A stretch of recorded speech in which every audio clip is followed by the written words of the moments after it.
తాకట్లో ఉన్న మీ బంగారాన్ని విడిపించి ఆ రోజు ఆన్లైన్ రేటుకి కొంటాం. Sharma gold company. Welcome to సుమంటి వినయ్. మీ సుమంటి వినాయక్. జనరల్గా విమెన్ని మనం లక్ష్మీదేవితో చూస్తాము. అండ్ మన ఇంట్లో ఆడపిల్ల పుట్టింది అని అంటే లక్ష్మీదేవి మన ఇంట్లో పుట్టింది అని చెప్పేసి మాట్లాడుకుంటూ ఉంటాము. గోచార రీత్యా కనుక మనం చూసుకుంటే కొన్ని కారణాల వల్ల కొంతమందికి కలిసి వచ్చే అవకాశం ఉండదన్నమాట. ఎలాంటి కారణాల వల్ల ఎస్పెషల్లీ విమెన్కి ఎలాంటి దోషాల వల్ల కొంతమందికి చేతిలో ధనం నిలవకపోవటము, లేదు అని అంటే కొన్ని ప్రాబ్లమ్స్లో ఇరుక్కుపోవటము, అండ్ ఎంత సంపాదించినా కూడా ఆ డబ్బు వాళ్ళ దగ్గరే ఉండకపోవడం అలాంటివి జరుగుతూ ఉంటాయి. దానికి గల ప్రధాన కారణాలు ఏంటి, గోచార రీత్యా ఎందుకు అలా జరుగుతుంది అనేటువంటిది ఈరోజు మనతో పాటు వేదిక ఆస్ట్రాలజర్ ఉమా గారు ఉన్నారు. అది వారి మాట్లాడి తెలుసుకుందాం. నమస్కారం ఉమా గారు. నమస్తే నాగరాజు గారు. అందరూ మనం భావించేటువంటిది అంటే మన భారతదేశం వసుదైన కుటుంబం అని చెప్పేసి అనుకుంటుంటాం. స్త్రీలని మహాలక్ష్మి స్వరూపంగా మహాలక్ష్మి స్వరూపంగా చూస్తూ ఉంటాము. అండ్ స్టిల్ ఏ రకంగా చూసుకున్నా కూడా వాళ్ళ వల్ల మనకు వచ్చేటువంటి లాభాలే ఎక్కువ కనిపిస్తూ ఉంటాయి మనకి. బట్ కొన్నిసార్లు గోచార రీత్యా కనుక మనం చూసుకుంటే కొన్ని దోషాల వల్ల కూడా ఎంటైర్ కుటుంబం మీద కూడా పడే అవకాశం ఉంటుంది. ఎందుకు అలా జరుగుతుంది? తప్పకుండా అండి. ఎందుకు అని అంటే చాలా మందికి మనం చూస్తుంటాం, సంపాదించినట్టుగానే విపరీతమైన ఖర్చులు అయిపోతూ ఉంటాయి. అంటే డబ్బు నిలబడదు. ఫైనాన్షియల్ ప్రాబ్లమ్స్ రాకుండా ఉండడానికి ఫస్ట్ చేయాల్సింది ఏంటి అంటే ఆదా చేయాలి. ఆదా చేస్తేనే ఆదాయం కనబడుతూ ఉంటుంది. అయితే దీనికి ప్రధానంగా మనం వేదిక ఆస్ట్రాలజీ పరంగా జ్యోతిష్ శాస్త్రంగా చెప్పబడేటువంటి 4 దోషాలుగా చెప్పబడింది. మొదటిది వ్యయ దోషము అని ఉంటుంది. వ్యయ దోషము, వ్యయము అంటే ఖర్చు అండి, వెళ్ళిపోవడము అని అర్థము. వ్యయ దోషం ఎవరికైతే జాతకంలో ఉంటుందో వాళ్ళ వల్ల అనవసరమైన ఖర్చులు, అది హాస్పిటల్స్ కావచ్చు, లేకపోతే కేసులు కావచ్చు, కోర్టు చుట్టూ తిరిగేటువంటి వ్యవహారాలు కావచ్చు, అనవసరమైన లగ్జరీ ఖర్చులు కావచ్చు, ప్రెస్టేజ్కి వెళ్ళిపోయి కొనేటువంటి ఖర్చులు అవ్వచ్చు, ఏదైనా సరే ఎప్పుడైతే వ్యయదోషము అనేటువంటిది జాతకంలో ఉందో అది ఎయిదర్ మెన్కైనా ఉమెన్కైనా అది విపరీతంగా ఖర్చు పెట్టేటువంటి యోగం ఉంటే కనుక దాన్ని వ్యయదోషము అంటారు. అది ఉన్న ఇంట్లో కొన్ని కోట్ల రూపాయలు సంపాదించిన రూపాయి కూడా నిలబడదు, అప్పుల పాలు అయిపోతారు. దీన్ని వ్యయదోషంగా చెప్పబడతారు. అయితే రెండవది ఏంటి అంటే సంఘదోషము. సంఘదోషం అనేటువంటిది సంఘదోషము అని అంటే 11th హౌస్ అనండి. అంటే మన చుట్టూ ఉండేటువంటి పరిసర ప్రాంతము, అట్మాస్ఫియర్, వాళ్ళు చేసేటువంటి సొసైటీ యొక్క ఇన్ఫ్లుయెన్స్, పెద్దవాళ్ళు మనల్ని ఎలా పెంచడము, ఇవన్నీ కూడా వస్తాయి. ఎప్పుడైతే మనం చూడండి, చాలామంది ఇళ్లలో వాళ్ళు కొన్నారు కదా మనము కొనాలి, వాళ్ళు చేశారు కదా మనము చేయాలి అనేటువంటి భావనతో ఖర్చు పెట్టడమైనా, లేకపోతే వాళ్ళు ఏదో చేశారని ప్రెస్టేజ్ కోసం అనవసరమైన ఖర్చులు విపరీతంగా వీళ్ళు ఖర్చు పెట్టడమైనా, లేకపోతే కొంతమంది ఖర్చు పెట్టడమే పనిగా అది ఖర్చు పెట్టకపోతే మనం ఇంకా మన స్థాయి ఉండదు అనేటువంటి విషయంలో ఇంకా విపరీతంగా ఖర్చు పెడతారు. ఇది బ్యాడ్ ఇన్ఫ్లుయెన్స్ వల్ల వచ్చేటువంటి దోషంగా చెప్పవచ్చు. 11th హౌస్ అండి. చెడు సహవాస దోషం వల్ల అది వ్యసనాలకి ఖర్చు పెట్టచ్చు, జూదానికి ఖర్చు పెట్టచ్చు, ఇంట్లో ఉండేటువంటి వాళ్ళకే ఖర్చు పెట్టచ్చు, ఎవరికైనా ఖర్చు పెట్టచ్చు. విపరీతంగా అలా ఖర్చు పెడుతున్నారంటే సంఘదోషము. సంఘదోషం అనేటువంటిది కనుక ఉంది అనుకుంటే జాతకంలో దానివల్ల డబ్బు నిలబడదు కదా, మొత్తం కులహీనత అనేటువంటిది జాతకం చెబుతోంది, జ్యోతిష్ శాస్త్రం చెబుతోంది. అంటే వంశం అంతా కూడా నిర్వీర్యం అయిపోతుంది. ఫైనాన్షియల్ ప్రాబ్లమ్స్ వాళ్ళకే కాదు, మొత్తం వంశం మొత్తానికి చుట్టేస్తాయి. ఆ విషయంలో సంఘదోషం విషయంలో చాలా జాగ్రత్తగా ఉండాలి. అండ్ మూడవది ఏంటి అంటే అభావన దోషము అని చెప్పబడింది. అభావన దోషం అంటే ఏంటి అంటే ప్రణాళిక లేకపోవడము. ఫైనాన్షియల్ విషయంలో అంటే ఆర్థిక విషయాల్లో ఎక్కడైనా సరే ఎంత వస్తుంది, మనం ఎంత ఖర్చు పెట్టాలి, ఎంత దాయాలి, దేని మీద ఇన్వెస్ట్మెంట్ చేయాలి అనేటువంటిది ఒక ప్రణాళిక, ఆ ప్లానింగ్ కానీ అన్నీ ఉండాలి. భార్యాభర్తలు అవ్వచ్చు, ఫ్యామిలీ అవ్వచ్చు, ఎవరికైనా అవ్వచ్చు. ఎప్పుడైతే ఆ ప్రణాళిక అనేటువంటిది లేకపోవడం వల్ల, విచ్చలవిడిగా ఖర్చు పెట్టడం వల్ల, రాంగ్ ఇన్వెస్ట్మెంట్స్ చేయడం వల్ల విపరీతంగా ఫైనాన్షియల్ ప్రాబ్లమ్స్ని ఇరుక్కుంటారు. అప్పుల బాధలు, లేదా ఒక ప్లానింగ్ అనేటువంటిది లేకపోవడం వల్ల వీళ్ళు ఎవరికో ఆపదలో ఉన్నప్పుడు ఆదుకోవడము, మోసపోవడము, దొంగల పాలవ్వడము, ఇవన్నీ కూడా ఈ యొక్క అభావన దోషం కిందకే వస్తాయి. అభావన దోషం ఉంది అంటే వీళ్ళు సంపాదించింది వీళ్ళు అనుభవించకపోయినా మొత్తం తుడిచిపెట్టుకుని వెళ్ళిపోతుంది. ఇక్కడ ఈ అభావన దోషంలో మనం చూస్తే ఇప్పుడు నేటి సమాజంలో స్టాక్ మార్కెట్లో ఇన్వెస్ట్ చేయడము, తెలియనటువంటి దాంట్లో బెట్టింగ్ యాప్స్లో ఇన్వెస్ట్ చేయడం కానీ, లేకపోతే ఆన్లైన్ షాపింగ్స్ అంటూ కనిపించిందల్లా కొనాలి అనేటువంటి భావనతో ముందుకు వెళ్ళిపోవడం, ఇదంతా కూడా అభావన దోషం, ప్రణాళిక లేకపోవడము అనేటువంటి దాని నుంచి వచ్చి దానివల్లే కోటాను కోట్లు నష్టపోయిన వాళ్ళు ఉంటారండి. షేర్ మార్కెట్లో, స్టాక్ మార్కెట్లో, బెట్టింగ్స్లో, వ్యసనాల రీత్యా, అన్ని రీత్యా. ఆన్లైన్ షాపింగ్ అని, చీరలని, అదని ఇదని, ఫర్నిచర్ అని, ఏదైనా అవ్వచ్చు. అభావన దోషం వల్ల వచ్చేటువంటి సమస్యలు ఇవన్నీ కూడా అలా జరిగింది మా లైఫ్లో అంటే అది అభావన దోషమే ఖచ్చితంగా అండి.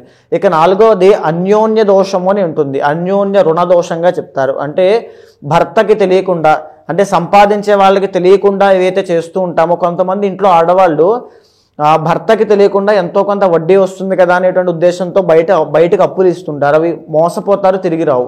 భార్యాభర్తల మధ్యలో అన్యోన్యత లోపిస్తే కనుక అన్యోన్య రుణాలకి దారితీస్తుంటుంది. అంటే ఇద్దరూ కూడా అప్పుల పాలైపోవడము, ఇద్దరి జీవితాలు ఫైనాన్షియల్గా చాలా ఇబ్బంది పడడం లాంటివి జరుగుతూ ఉంటాయి. మనం చూస్తుంటే ఆయన ఉన్నంతకాలం మా లైఫ్ చాలా బాగుందండి, ఫైనాన్షియల్ కండిషన్ చాలా బాగుంది, ఆయనకి నాకు ఇలా గొడవలు వచ్చిన తర్వాత నా లైఫ్లో ఇలా బిజినెస్ లాస్ అండి, డబ్బులు ఉండట్లేదు, ఏమీ జరగట్లేదు అనేటువంటి భావనతో అప్పుల పాలైపోయి చాలామంది ఎదురు చూస్తూ ఉంటారు, ఇబ్బంది పడుతూ. ఇది అన్యోన్య రుణదోషంగా చెప్తారు.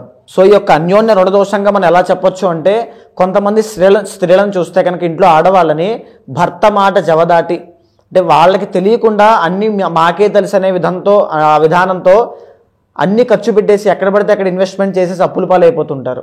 అంటే ఇంకా భర్తది ఏమి సంపాదించేటువంటి వ్యక్తిది ఏమీ లేదు, అంతా కూడా వాళ్ళే నాదే అనేటువంటి ఉద్దేశంతో ముందు. అది తప్పు కాదు, కానీ వాళ్ళు తీసుకునే తొందరపాటు నిర్ణయం వల్ల రుణదోషాలకి దారితీస్తుంది. అంటే విపరీతం అప్పుల పాలైపోతారు. అంతా అయిపోయిన తర్వాత రియలైజ్ అవుతారు. ఇది జాతకంలో కొన్ని యొక్క లక్షణాలు అష్టమంలో రాహు ద్వారా మనం తెలుసుకోవచ్చు నాగరాజు గారు. భర్తను తాకట్లో పెడేస్తారు అంతేనండి? ఖచ్చితంగా అలాంటిది అనుకోవచ్చు.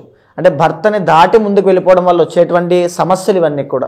ఈ 4 దోషాలకు సంబంధించింది కనుక మనం చూసుకుంటే అండి, ఎస్పెషల్లీ విమెన్కి రోహిణి నక్షత్రం వారికి 1, 2, 3, 4 పాదాల వారికి కనుక మనం చూసుకుంటే ఏ దోషం ఉండేటువంటి అవకాశం ఉంటుందంటారు? సో మేజర్గా రోహిణి నక్షత్రము అంటే సర్వదోష నక్షత్రం అండి. అంటే 4 పాదాలకి దోషం ఉంటుంది. సో పుట్టిన తర్వాత ఖచ్చితంగా చంటి పిల్లలు ఉన్నప్పుడు రోహిణి నక్షత్రంలో జన్మించిన ప్రతి శిశువుకి కూడా నక్షత్ర శాంతి, బాల అరిష్ట శాంతి 2 చేయించాలి. ఒకవేళ కనుక చిన్నప్పుడు చంటి పిల్లలుగా ఉన్నప్పుడు తల్లిదండ్రులు దాని అజాగ్రత్తతో కనుక మానేస్తే, చేయకుండా ఉంటే, పెద్ద అయిన తర్వాత వాళ్ళు ఏ పని చేసినా కలిసి రాదు, సంపాదించింది ఏది నిలబడదు. బాగా గుర్తుపెట్టుకోండి. మీరు పుట్టిన తర్వాత మీ తల్లిదండ్రులు కానీ ఎవరైనా అడగండి, నక్షత్ర శాంతి చేయించారో లేదో. అది చేయించకపోతే ఇప్పుడైనా పర్వాలేదు చేయించుకోండి. శివుడికి ఏకాదశ రుద్రాభిషేకం చేయండి. నవవిధ శాంతి అని ఉంటుంది నాగరాజు గారు, అది తప్పకుండా ఆచరించాలి శిశువులు. రోహిణీ నక్షత్రం వాళ్ళు ఎవరు జన్మించినా నవవిధ శాంతి తైలావలోకనంతో సహా చేయించాలి. అయితే ఇక్కడ మనం ముందుకు వెళ్తే కనుక వీళ్ళకు ఉన్నటువంటిది ఏంటి అంటే, మేజర్గా వ్యయదోషము అనేటువంటిది ఉంటుందండి. వ్యయదోషం వీళ్ళకి ఎలా కలుగుతుంది అనేటువంటి ప్రశ్న కనుక చెప్తే, వీళ్ళకి ఒరిజినల్ 12th లార్డ్ కుజుడు అవుతారు. కుజుడు అవ్వడం వల్ల ఎక్కడ నష్టపోతారు? చాలామంది రోహిణీ నక్షత్రం వాళ్ళకి పెళ్ళైన తర్వాత కలిసి రాదు. ఖచ్చితంగా పెళ్ళైన తర్వాత విపరీతమైన ఖర్చులు అయిపోతున్నాయండి. పెళ్ళికి మాకు సంథింగ్ ఒక సంబంధం ఉంది అంటే, కొంతమందికి 7th లార్డ్ 11th ఉంటే కలిసి వస్తుంది. వాళ్ళ కేసెస్ అది 10% పక్కకి తీసేస్తే రోహిణీ నక్షత్రం వాళ్ళకి పెళ్లితో కలిసి రాదు. సో పెళ్లి చేసుకున్న తర్వాత వీళ్ళు తీసుకునే నిర్ణయాల వల్ల కలిసి రాదు. అన్యోన్య రుణదోషము, వ్యయదోషము 2 ఉంటాయి. విపరీతమైన ఖర్చులు ఉంటాయి. అదేంటి అంటే, అది కొన్నిసార్లు వీళ్ళు ఎలాంటివి చేస్తారంటే నాగరాజు గారు, ఒక రియల్ ఎస్టేట్ వ్యాపారంలో పెడతారు. ఆ ల్యాండ్ డిస్ప్యూట్స్లో ఉంటుంది, అంటే ల్యాండ్ లిటిగేషన్లో ఉంటుంది. వీళ్ళకి అది తెలియదు, కొంటారు, నష్టపోతారు. అది డబ్బు బ్లాక్ అయిపోతుంది, అక్కడ స్ట్రక్ అయిపోతుంది, అయిపోయింది. వ్యయదోషం. ఇంకొకటి రెండవది, ఏ దోషం ఎలా ఏర్పడుతుంది వీళ్ళకంటే, మ్యారీడ్ లైఫ్ తరువాత భర్త కోసం ఏదో ఖర్చు పెట్టడం. అంటే మనం చూస్తుంటే చాలాసార్లు సర్ప్రైజ్లు ఇవ్వడం కోసం, గిఫ్ట్లు ఇవ్వడం కోసం కొన్ని లక్షలు ఖర్చు పెడుతూ ఉంటారు. అది పనికిరాదు అని తెలిసి కూడా ఖర్చు పెడుతూ ఉంటారు. ఈ బంగారం కొనడం ఇవన్నీ పక్కన పెట్టేస్తే ఆన్లైన్ షాపింగ్స్ కూడా. అండ్ 12వ స్థానంలో కుజుడు అని అంటే లిటిగేషన్స్ కోసం, కోర్టు వ్యవహారాల కోసం విపరీతంగా ఖర్చులు అయిపోతాయి. వ్యయదోషం, డబ్బు నిలబడదు. ఇంకా వీళ్ళు కష్టపడిందంతా హెల్త్ ఇష్యూస్ కోసమో లేకపోతే కోర్టు వ్యవహారాల కోసమో, ఇలాగా నష్టపోయేటువంటి వ్యాపారాల్లో ఇన్వెస్ట్ చేయడానికి అసలు ముందుకు నేను సంపాదిస్తున్నాననే భావన కలుగుతుంది. రోహిణీ నక్షత్రం వాళ్ళు ఖచ్చితంగా ఇది ఫేస్ చేస్తారు.